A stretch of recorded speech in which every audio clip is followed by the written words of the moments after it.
English version കൂടി translate ചെയ്ത് അവരിട്ടു. അപ്പോൾ ഇത് രണ്ടും കൂടി വന്നു. ആദ്യം പാട്ടും മലയാളത്തിലെ പാട്ട് വന്നു, അത് ഇംഗ്ലീഷ് വേർഷനും വന്നു എന്ന് പറയുമ്പോൾ ഇന്ത്യ മുഴുക്ക കാണട്ടെ, ലോകം മുഴുക്ക കാണട്ടെ, ആ ഫേസ്ബുക്കും ഇൻസ്റ്റാഗ്രാം കാണുന്ന എല്ലാവരും കാണട്ടെ എന്നുള്ള നിലയിലേക്ക് അത് മാറി.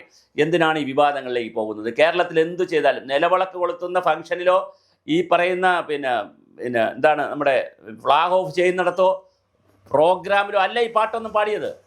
അല്ലാതെ ഇപ്പോൾ കുട്ടികൾ ഒപ്പന പാട്ട് പാടിയിരുന്നെങ്കിൽ എന്ത് ചെയ്യുമായിരുന്നു? കുഞ്ഞുങ്ങളുടെ സന്തോഷത്തിന് വേണ്ടി. അല്ലെങ്കിൽ കുഞ്ഞുങ്ങൾ വേറൊരു ജനഗണമന പാടിയെങ്കിൽ എന്ത് ചെയ്യുമായിരുന്നു? മറ്റൊരു പാട്ട് പാടിയെങ്കിൽ എന്ത് ചെയ്യുമായിരുന്നു? സിനിമാ പാട്ട് പാടിയെങ്കിൽ എന്ത് ചെയ്യുമായിരുന്നു?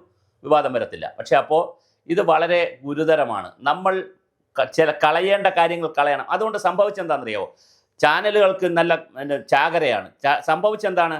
RSS തീരുമാനിച്ചു എന്നാണ് പിന്നെ വരുന്ന ടാഗ് ലൈനെല്ലാം. RSS എന്താ തീരുമാനിച്ചത്? കഴിയുന്നത്ര ട്രെയിനുകളിൽ കയറി ഗണഗീതം പാടുക, കഴിയുന്നത്ര റെയിൽവേ സ്റ്റേഷനുകളിൽ പ്ലാറ്റ്ഫോം ടിക്കറ്റ് എടുത്തുകൊണ്ട് ഗണഗീതം പാടുക. എന്തിനാണ് ഈ അവസരങ്ങൾ ഉണ്ടാക്കി കൊടുക്കുന്നത്?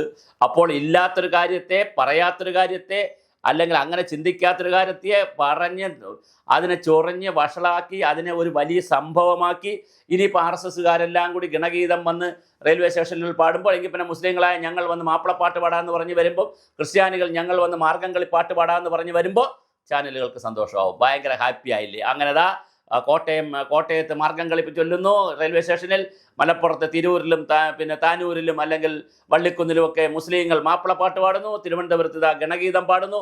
എത്ര സുന്ദരമായിരിക്കും! നമ്മുടെ ചാനലുകൾക്കും പത്രങ്ങൾക്കും മനോഹരമായ വാർത്തകൾ കിട്ടും. ദയവായി ഇതൊരു നല്ല മാധ്യമ പ്രവർത്തനമല്ല. കുട്ടികൾ പാടി അത്ര മതി. പക്ഷേ അത് RSSൻ്റെ ഗണഗീതമാണെന്നും അതിനെ വേറെ രൂപത്തിലേക്കൊക്കെ പറഞ്ഞ് അതിനൊരു പൊളിറ്റിക്കലായിട്ടുള്ള ഒരു മൈലേജിലേക്ക് കൊണ്ടുപോകുന്നത് വളരെ കഷ്ടമാണ്.